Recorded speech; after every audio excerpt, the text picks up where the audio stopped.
all my old school soul food family. I know y'all in front of the camera, y'all. Just give me a second here. Chef Jeffrey's back with another video. All right, y'all. It is the winter time. It is cold everywhere, y'all. And I got to restock my freezer with some soups. And this is something, y'all, I don't think I ever did on video. It's my old school crab corn chowder. Or corn crab chowder, however you're going to say it. And this is the New England style, not the Manhattan. The difference between New England and Manhattan, Manhattan is more tomato-based chowder. And New England is a cream-based chowder, and that's what I like, the cream-based. So yeah, it's very simple, very easy soup, y'all. And it's so comforting. Make you a big soup of this, big bowl of this with some crusty bread or put some oyster crackers on top. That's all you need. Let me tell you what I have here. I got some corn, of course, yellow onions, or white onions, celery, bell peppers, Yukon gold potatoes. I got a little lobster base here. I don't have no fish clam juice. You can use clam juice authentically. You use clam juice. I don't have clam juice, so I'm gonna use a little lobster base with some water. That'll give my seafood taste. Heavy cream, garlic, and always when I make anything with crab, y'all see this crab? See, beautiful. I don't skimp on the crab meat. This is jumbo lump crab. This stuff is $36 a pound.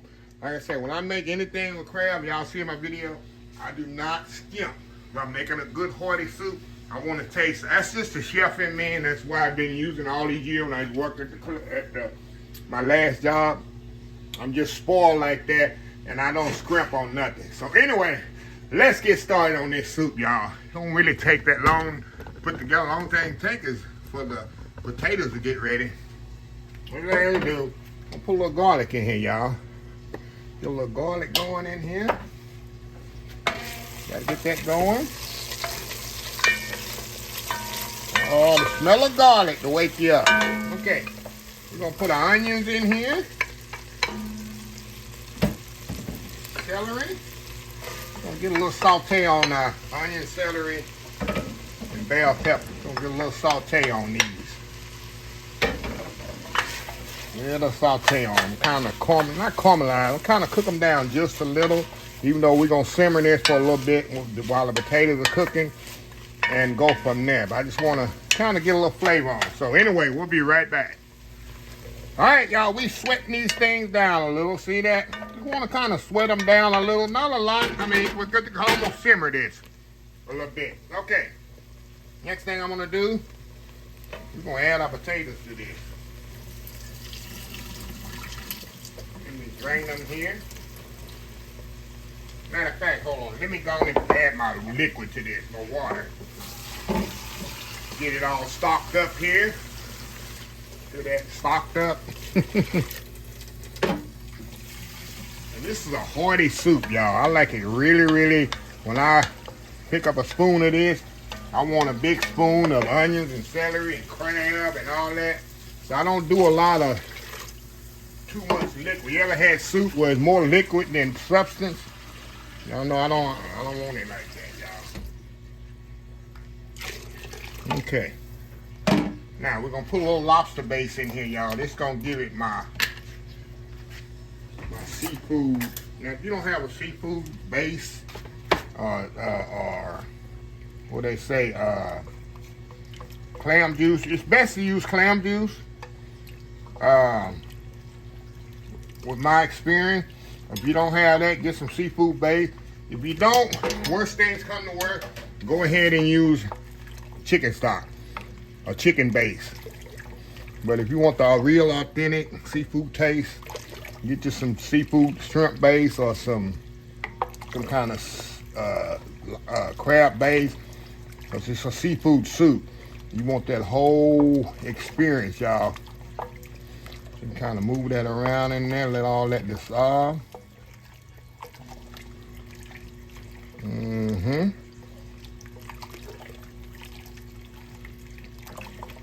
Oh yeah. Okay, now we can add our potatoes to this. And what I want to do, all I want to do, y'all, is cook these potatoes. When these potatoes get done, and the celery and all that's gonna cook together. When all that gets done, then we're gonna go to the next step. This is the hardest part, y'all, is waiting on the potatoes to get done with the celery and onions. So we're gonna let that simmer about 15, 20 minutes. We'll come back, we'll add the rest. We'll be right back. All right, y'all, we are back here. All right, now look at this here. Pretty, beautiful, beautiful potatoes are ready. I don't want to cook them too much more. Now, we're going to put some heavy cream to this. That's what's going to make it creamy.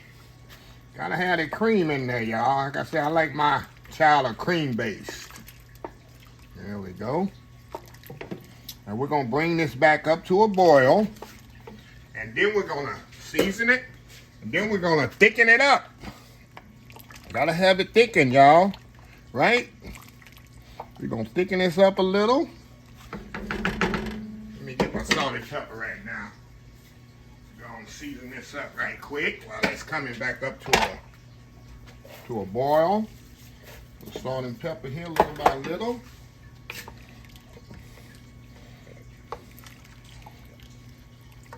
Oh yeah. Potatoes are ready. Oh yeah, potatoes are definitely ready, y'all. Definitely don't want no hard potatoes in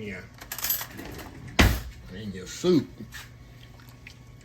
Okay, let's taste this right quick. A little bit more salt and pepper, y'all. Give it another little taste.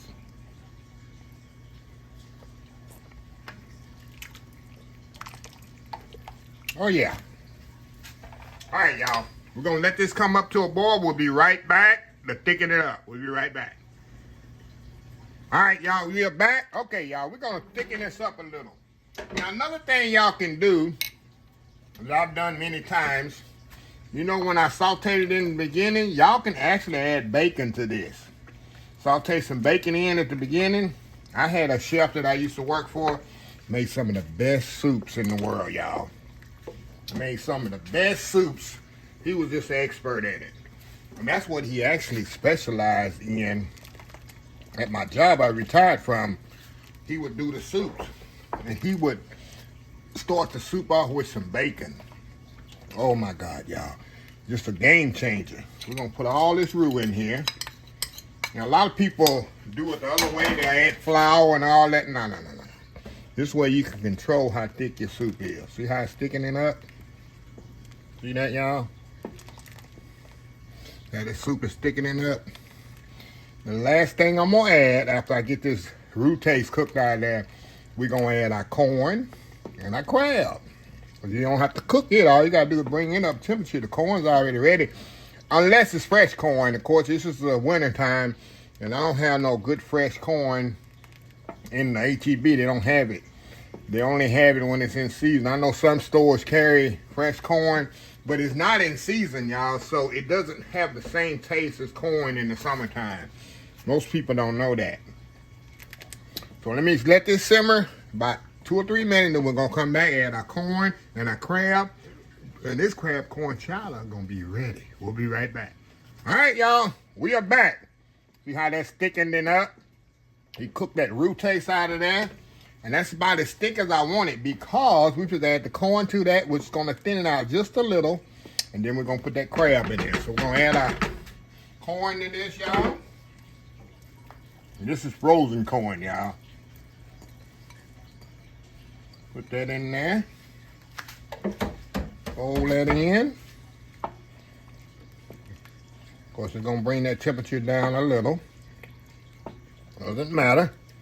I'm going to turn that temperature up. Last thing I'm going to do, y'all, let me get my crab out of here.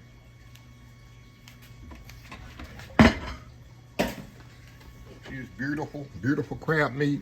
We're going to put that in there, y'all. That's going to take it to the whatever, the next level.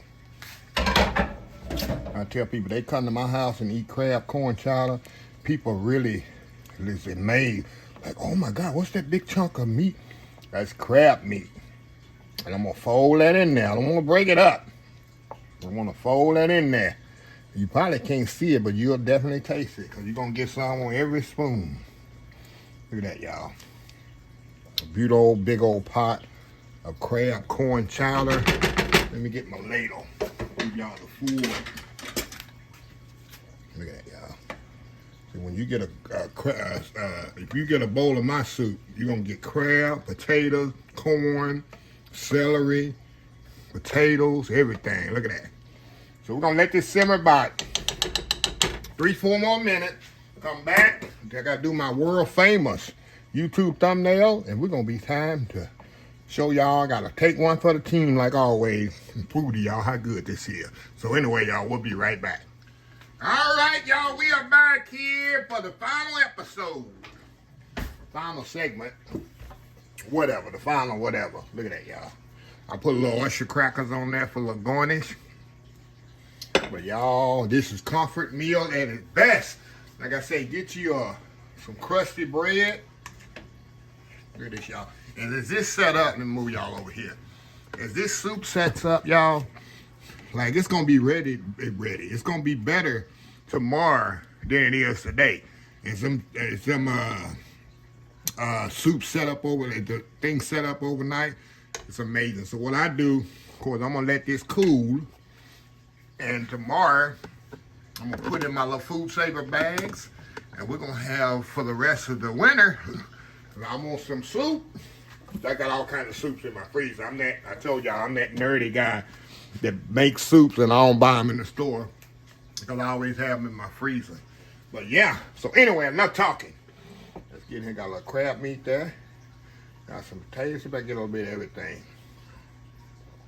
Oh, that's a good bite there. See that big old piece of crab meat on there, y'all? Potatoes. Look at that. And y'all see that?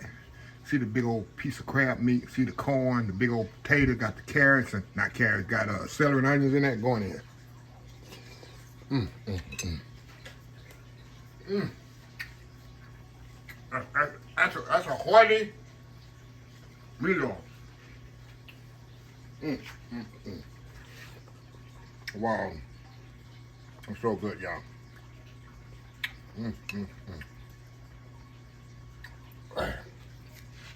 I'm telling y'all, you see how easy it was to make this. Ain't go wrong with a good quality soup, right? But you can make it home. You know, with that being said, the most expensive part of this soup is crab meat. And like I said, I don't skimp on my crab meat because if I'm gonna make a soup, I'm gonna make it right if I find another mussel. And I don't break up the crab. Look at that, y'all. Look at that going in. Well, it's a night and day difference when you don't skimp on your product. You're gonna make it from scratch. Do it the right way, right? That's what I say. But anyway, let me close this video where I can eat, y'all. Where I can say I'm gonna eat. So, anyway, let me close the video. If you like the video, please share, please comment, please subscribe, please follow my other social media account, Facebook, YouTube, Instagram, Twitter, Twitch TV, Pinterest, TikTok, and oldschoolsoulfood.com. Remember the hashtag 2024-25. It's great to be alive, but it's even better to be living. Old School Soul Food. Till next time, have a blessed Old School Soul Food day, and I will definitely see y'all in the next video. Love y'all. Bye.